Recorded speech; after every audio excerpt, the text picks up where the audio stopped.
Casio. We all know they make the best affordable watches on the planet. Take the Casio F-105, for example. For about $15, you get an awesome backlight, digital readout, full calendar, stopwatch, alarms, basically everything that you need out of a watch. But it's also built very cheap, made out of plastic, and there's a good chance the battery will last longer than the band. So what if you went crazy and threw about $150 worth of upgrades at this $15 watch? What could you get? Well, SKX Mod sent me a few of their really cool Casio mod kits, this time for the Casio F-105 and the A-168. So let's open them up and see if we can build a better Casio watch.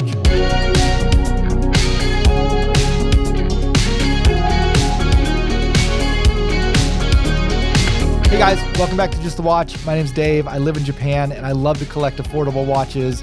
And yeah, living in Japan, I've kind of gotten addicted to these cheap Casio watches like the F-105 and the A-168. And I know I'm definitely not alone. There's a huge number of people out there who absolutely love Casio watches. And some people love Casio watches so much that they're willing to pay almost insane amounts of money to upgrade these little guys. And SKX Mod is happy to cater to you Casio lunatics out there because they have come up with some of the best mod kits for Casio watches that I've ever seen. We're talking premium materials like full stainless steel cases, sapphire crystals, even bronze, along with a wide variety of colors, finishes, and other customization options. So if you become a full-on Casio addict but have always wondered what a Casio watch would look like if they actually made it with stainless steel cases and sapphire crystals, this is your chance to find that out. Now, SKX Mod has done mod kits for a number of different Casio watches, but I think a lot of people have been waiting for something to come out for the smaller sized watches, similar to the F91W, which is one of Casio's most iconic watches. So these kits are compatible with two Casio watches. That would be the F105 or the A-168. Both of these watches are very comparable to the F91W in both size and style, but inside they feature an upgraded module that has an electroluminescent backlight that I think makes it the perfect candidate for a mod like this. Now, SKX Mod did give me all of these kits and parts for free, which is why you saw the paid promotions flag at the beginning of this video. However, other than the kits, SKX Mod did not provide any additional compensation, nor do they have any control over the content of this review. So let's open these up and do some mods. So if you go with the full kit option, which I think is probably what you want to do, it's going to come with not only the parts that you're going to need to perform this mod, but also almost all of the tools that you'll need as well. The only additional tool that you need is a spring bar removal tool, and I'm kind of surprised that they didn't give you one of those since those are pretty easy to come by, but you probably already have one anyways. Now for these builds, SKX Mod sent me samples of pretty much everything that they offer for this mod. The basic kits are going to come with your choice of case and either a bracelet or a rubber strap. For additional fee, you can also add on an upgraded case back, and then they have some different films that you can put to change the color of the module. And if you don't already have an F-105 or an A-168 to mod, you can buy just the module separately from SKX Mod. And if you do buy from them, they actually sell a negative version of the module, so I think they modded it themselves. So if you want to do a fully blacked out build, which is one of the builds we're going to do here today, you can go with that option from them. That said, performing these mods is one of the easiest mods you're going to do. It's a lot of fun and can be done in about 20 minutes or so if you've got the time set aside.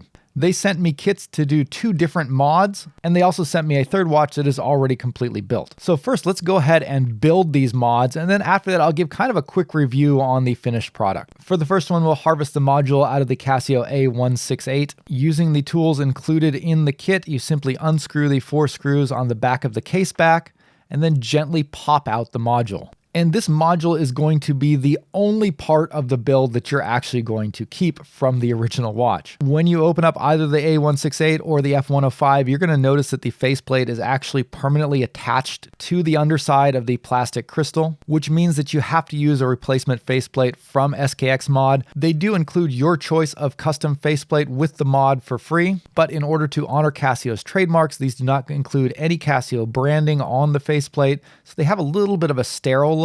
For many people, that's going to be a big positive, but if you like that kind of retro Casio look, it might be a little bit disappointing that you can't keep that and carry it over to the mod. Anyways, once you have the module out, you can go ahead and unwrap your case from the kit, and I'm going to be going with a full gold-plated case. with a polished black faceplate that I think is going to look pretty blingy and cool. After carefully ensuring that there's no dust in the case, gently place the faceplate into the case. And well, I didn't see exactly where they offer these on their website. SKX Mod does have a series of films that you can use to tint the color of the module if you would like to change it from the standard LCD gray background. And for this gold watch, I wasn't sure which one I wanted to use. All of them were valid options. I thought the blue and gold might give me a little bit of a bluesy look. Green and gold is always a classic retro combination. And for a real retro sci-fi look, you could also go with a red and gold. But I decided to go with the yellow filter, which I felt like is kind of a vintage look that also matches the gold of the rest of the watch. Now, installing one of these filters is going to reduce the contrast a little bit, as well as change the color of the backlight and dim it a little bit as well. So there are some trade-offs here if you want to customize the color of it by using one of these films. And I'm not sure if you need to use any double-sided tape or something to stick the film in. I just set it on top of the faceplate and then stuck the module in. Since completing the mod, I haven't seen that little film move around or get off-centered or anything. So I didn't use any tape or glue or anything to stick it in place. I just set it in there and then put the module on top of it. Once everything is set in place, you're going to take one of the gaskets that's included, those little rubber band-like things, and gently place that around the outside of the case. There is a little grooved area that this needs to fit in, so gently kind of massage it into place. It took a little bit of work to get it in right, and this is actually the hardest part of the whole mod, and even still it wasn't that bad. Regardless of which case back you use, you're going to want to use the screws that are included with the kit, not the screws that you took out of the original unmodded Casio watch. Tighten those 4 screws and you're pretty much done. All that's left to do is attach either the strap or the bracelet, depending on which one you chose. SKX Mod sent me both of them, but for this gold one, I'm definitely going to be going with the gold bracelet to get as much gold as possible. As far as adjusting the size of the bracelet features screw links, and included in the kit is a properly sized screwdriver to allow you to take those links out. And this is the one area where I did have an issue. Now, in total, I sized 3 of these bracelets from SKX Mod, but I did have an issue with one of the screws on the gold one. It got stuck, and unfortunately it got stuck halfway through removing it, and I wound up stripping the screw trying to get it out or trying to get it back in, and that basically rendered the bracelet unusable. Now, other than that issue, all of these bracelets do seem to be very well made, so I think this was kind of a fluke. And if you do get something like this happening, I'm sure SKX Mod would be happy to work with you in getting a replacement sent out. And as noted, I didn't have any other problems with screws getting stuck on any of the other bracelets that I was sizing, or even on sizing other portions of this gold one. But other than that issue, I was really happy with the final result. This is a very gold watch that has a really fun, almost cheesy retro look to it. The gold is so shiny and polished that it's definitely going to draw some attention, which I think will be a lot of fun. But let's move on to doing kind of the opposite and go with a blacked out stealth version. And for that, I will be using the negative display module that SKX Mod sent out themselves. I'm building the satin black version, which has a light brushing applied to it. And for the faceplate, I'm using the matte black faceplate. The installation process is going to be exactly the same as for the first one, but the result couldn't be more different. This one looks a lot more like a normal Casio watch, and I think it'll draw a lot less attention, but I really like the way it turned out. It's a very stealthy, very sleek looking watch. And particularly in this style, I think that minimal faceplate really works well. Okay, so now that we've seen how easy it is to build these, let's talk a little bit about what you're actually getting and what you wind up with at the end of this. You're taking a $15 watch and throwing $150 worth of upgrades at it.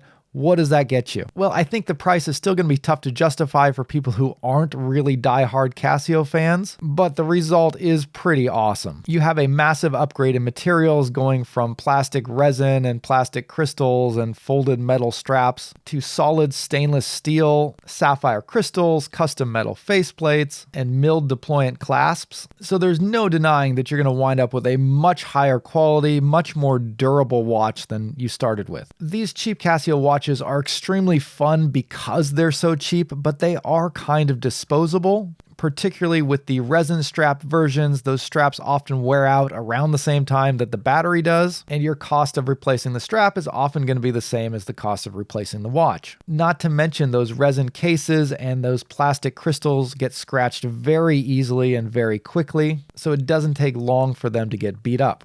But that's fine because you can pick them up for less than $20. But if you want to make the ultimate version of these Casio watches, I think these mod kits are just a ton of fun to do. and it allows you to keep the same size and form factor and functionality of those original Casio watches, but put it into a much nicer looking case that's going to be a lot more durable and last you a lot longer. And potentially you're also going to be upping the water resistance quite a bit. I couldn't find any specifications on their website, but on the upgraded case back, they do have this marked at 100 meters of water resistance. I believe the original versions are only 30 meters of water resistance. So I'm a little bit skeptical that there's that big of a jump, but potentially with the upgraded case back, and if they have better gaskets in here, they might have actually been able to bump the water resistance up by a lot. On the wrist, these are still extremely comfortable. These are fairly small watches, and that size really does help them to wear well. However, they are much heavier than the originals. The unmodded F-105 with the resin band is only 23 grams. The A-168 with the metal band is only 48 grams. But these after the mod come in at around 93 grams, so more than double the weight. But even still, 93 grams is very light for a watch, and I still found myself forgetting that I had a watch on when I was wearing these around and testing them. So while you are losing a little bit of comfort compared to the ultra lightweight Casios, it's actually not that much. Compared to the unmodded watches, the dimensions are identical, with the exception of the thickness. With the upgraded case back, it's 1 millimeter thicker, coming in at 10 millimeters instead of 9, but still incredibly slim. One minor drop in performance is that within this solid steel case, the volume has decreased a bit on the beeps, so don't expect to use these like an alarm clock, but I can't see how you could really avoid that going from a plastic case to a full stainless steel case like this. Also, as mentioned, if you use one of the colored films, you are going to reduce the contrast and the brightness and change the color of the backlight. The backlight is typically a bright blue, but when I used that yellow film and the gold one, it changed it to green. And even though it was a little bit dimmer, it was still easily visible, far better than a lot of the standard LED backlights on unmodded Casios. One of the standout features of the Casio F-105 and the A-168 is that the module includes an electroluminescent backlight, and I think these are the cheapest Casio watches to include this feature. It lights up the entire background of the screen in a very bright blue, and it's easily powerful enough to work with one of these filters installed as well. Now, if you really want to maximize the comfort, you can go with the rubber strap instead of the metal bracelet. This is not only going to make the watch lighter, but that F-cam rubber is extremely supple and flexible, and it really feels great on the wrist. They also give the option of having buckles that match the case material that you chose, so you can get just the perfect match there, as well as a lot of fun colors to choose from. And while I really like these F-cam rubber straps, I think they're a little bit hard to justify the price when you consider that the metal bracelet is only about $10 more. But it's great to have options, and there are a ton of different combinations you can choose to go for when you're kind of conceiving and constructing your own mod for the Casio F-105 or 168. All right, guys, that's going to wrap it up for today. Let me know what you think down below in the comments. If you're interested in picking up these mods, I'll leave links in the description down below. And if you have a particular Casio watch that you would love to see this kind of a kit for, let me know what you think SKX Mod should do next. Personally, I'd love to see an upgraded version of the W217H. That's my favorite Casio watch. I think the F91W and the 105 and the A168, those are all a little bit smaller than I typically wear. Although I gotta admit, on the bracelet, I like it a lot better, so I might be wearing these a little bit more often. But love to hear what you guys think as well. That'll wrap it up for today. Thank you for watching. I'll talk later. Bye.